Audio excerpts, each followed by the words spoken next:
नमस्कार दोस्तों, सुस्वागतम, वेलकम, अभिनंदन। मैं आचार्य वसुधा आप सभी का हार्दिक अभिनंदन करती हूँ आपके अपने YouTube चैनल गुरु सप्तऋषि ज्योतिष शिक्षण संस्थान की ओर से। दोस्तों, आज की वीडियो में हम बात करेंगे ग्रहों के राजा, जी हाँ, हमारे आत्मा के कारक सूर्य देव के बारे में। सूर्य हमारी जिंदगी में बहुत ही इम्पोर्टेंट रोल निभाते हैं। अब इस सूर्य के राशि परिवर्तन का हमारे जीवन पर क्या प्रभाव होगा?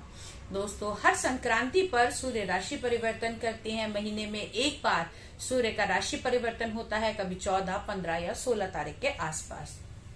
इस बार यानी कि अगर हम देखें तो 16 जुलाई को रात्रि सूर्य का राशि परिवर्तन होगा। अब तक सूर्य मिथुन राशि में विराजमान थे।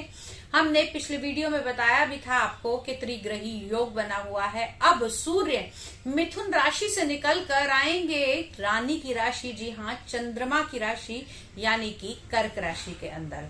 तो यहाँ पर सूर्य का ये राशि परिवर्तन आपको क्या प्रभाव देगा, आइए जानेंगे, मेष से लेकर मीन तक। लेकिन उससे पहले यदि आपने अब तक चैनल को सब्सक्राइब नहीं किया है तो प्लीज चैनल सब्सक्राइब कर दीजिए, साथ ही साथ बेल आइकॉन को जरूर दबा दीजिए ताकि आने वाले सभी इंपॉर्टेंट वीडियो आपको समय से मिल सके। तो चलिए बात करते हैं हम सूर्य के राशि परिवर्तन के बारे में। सबसे पहले बात करते हैं हम मेष लगन वाले जातकों की। मेष लगन की अगर मैं बात करूं तो आपके चतुर्थ भाव में यानी कि आपके पंचम भाव का स्वामी चतुर्थ भाव में विराजमान होगा, अपने से 12वें स्थान पर है। लेकिन सूर्य का यहाँ पर होना कहीं ना कहीं, अगर जिन लोगों को हार्ट की प्रॉब्लम है वो थोड़ा सा इस समय में संभल कर रहेंगे, क्योंकि सामने से दशम भाव से शनि की दृष्टि भी सूर्य को और चतुर्थ भाव दोनों को ही पीड़ित कर रही है। अपनी माता का ध्यान रखने की आवश्यकता है। अब बात करते हैं हम अगली राशि यानी कि वृषभ लगन वाले जातकों के बारे में। वृषभ लगन की अगर हम बात करें तो सूर्य आपके चतुर्थ भाव के यानी कि सुख, संपत्ति, वाहन के सुख के मालिक विराजमान होंगे आपके तीसरे घर के अंदर। तीसरा घर हम शुभ घर नहीं मानते। यहाँ पर सूर्य का राशि परिवर्तन कहीं ना कहीं आपके लिए आपके भाइयों से, आपके मित्रों से, संबंधियों से आपको मिलाएगा तो सही, लेकिन यहाँ पर आपको उनसे थोड़ा सा लगाव कम रहेगा या कुछ बातें ऐसी हो सकती हैं जिसके कारण आपको नुकसान उठाना पड़ सकता है। साथ ही साथ अगर हम देखें तो दृष्टि संबंध सूर्य का शनि से और शनि का सूर्य से बनता हुआ दिखाई दे रहा है। तो इस समय में ये कहना कुछ भी गलत नहीं होगा कि सूर्य कहीं ना कहीं शनि से पीड़ित है। साथ ही साथ अगर हम देखें तो आप लोगों को इस समय में सूर्य की आराधना करनी बहुत ही लाभकारी होगी। सूर्य के मंत्रों का जाप आप कर सकते हैं। अब बात करते हैं हम अगली राशि यानी कि मिथुन लगन वाले जातकों के बारे में। मिथुन लगन की अगर हम बात करें तो आपके तीसरे घर के यानी बल, पराक्रम, जोखिम, भाइयों के घर के स्वामी विराजमान होंगे आपके दूसरे भाव में। सूर्य को हम कहीं ना कहीं थोड़ा सा क्रूर ग्रह मानते हैं। यहाँ पर सूर्य का आपके कुटुंब भाव में आकर विराजमान होना यानी कि सूर्य अगर देखा जाए तो पिता से भी कनेक्ट किया जाता है, तो पिता की आपके कुटुंब में अवश्य चलेगी। साथ ही साथ आपके घर के अंदर भी आपकी बातें मानी जाएंगी। अब अगली बात करते हैं हम लोग कर्क लगन वाले जातकों की। तो कर्क लगन के तो लगन में ही सूर्यदेव विराजमान होने वाले हैं। नेचर थोड़ा सा इगोइस्टिक होगा। जीवन साथी के साथ संबंधों में थोड़ी सी उथल पुथल हो सकती है, क्योंकि जहां 7वें घर में शनिदेव विराजमान है वहीं सूर्य की दृष्टि भी सप्तम भाव को यहां से थोड़ी सी गड़बड़ा सकती है। आपका नेचर, आपका स्वभाव आपकी पार्टनरशिप के लिए और साथ ही साथ आपके जीवन और आपके जिसे हम कहें लाइफ पार्टनर के साथ जो संबंध है उनको थोड़ा सा डगमगा सकता है। अब अगली बात करते हैं हम लोग सिंह लगन की, यानी कि आपके लगन के स्वामी अपने से 12वें भाव के अंदर विराजमान होंगे। कहीं ना कहीं कॉन्फिडेंस लेवल की कमी आएगी। जिन लोगों को जोड़ों से जुड़े हुए रोग हैं, हड्डियों की दिक्कत है, या फिर आंखों की रोशनी की कोई परेशानी है, या फिर हृदय की प्रॉब्लम है, उनको इस समय में अपना ध्यान रखने की आवश्यकता है। अगर कोई इस समय में आपका बड़ा इम्पोर्टेंट या मैं कहूं कि इस समय गवर्नमेंट जॉब के लिए आपने कहीं अप्लाई करा था और उसका इंटरव्यू है, तो उसको करने से पहले आप अपने घर से रक्त चंदन डालकर गुड़ साथ में लेकर जाइए। गुड़ और रक्त चंदन से आपने भगवान सूर्य की पूजा करनी है और उसको साथ में रखकर जब आए तब रक्त चंदन आपने किसी गाय के माथे पर लगा देना है और गुड़ आपने गाय को खिला देना है। अगली राशि यानी कि कर्क लगन वाले जातकों के बारे में। दोस्तों, कर्क लगन की अगर हम बात करें तो आपके 12वें भाव के स्वामी 11वें भाव के अंदर विराजमान होंगे।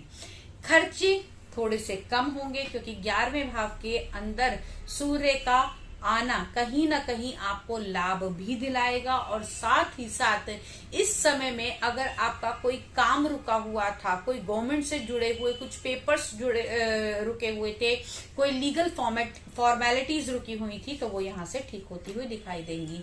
अगली बात करते हैं हम लोग तुला लगन वाले जातकों की। तो दोस्तों, अगर तुला लगन की बात करूं तो तुला लगन के 11वें भाव के स्वामी विराजमान होंगे आपके 10म भाव में।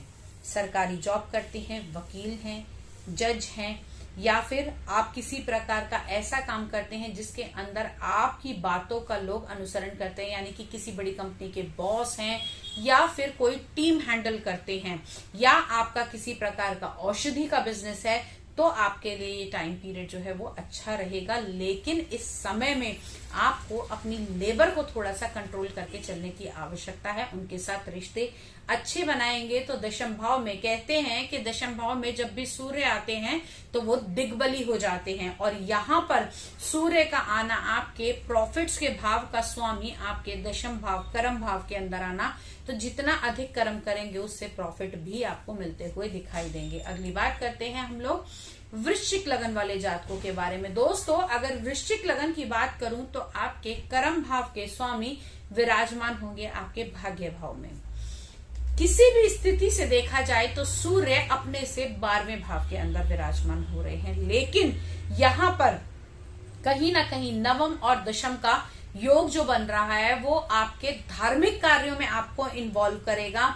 आप पूजा पाठ के अंदर जा सकते हैं, साथ ही साथ यहाँ पिता के साथ आपकी अच्छी बनेगी, क्योंकि अगर हम देखें तो 9म भाव से हम पिता का आकलन करते हैं और सूर्य को भी हम अपने पिता का कारक मानते हैं। तो 9म भाव के अंदर सूर्य का ये गोचर आपके लिए लाभकारी रहेगा। दोस्तों, भाइयों, संबंधों के साथ में रिश्ते थोड़े से गड़बड़ा सकते हैं। छोटी मोटी यात्राओं का संयोग इस समय में बन सकता है। अगर किसी बड़े काम के लिए आप रिस्क उठाने की सोच रहे हैं तो इस समय में वो थोड़ा सा अवॉइड करके चलेंगे तो बेटर रहेगा। अगली बात करते हैं हम लोग धनु लगन वाले जातकों की। दोस्तों, धनु लगन की अगर मैं बात करूं तो आपके 9म भाव के स्वामी 8म भाव के अंदर विराजमान हैं। कहीं ना कहीं काम रुकेंगे।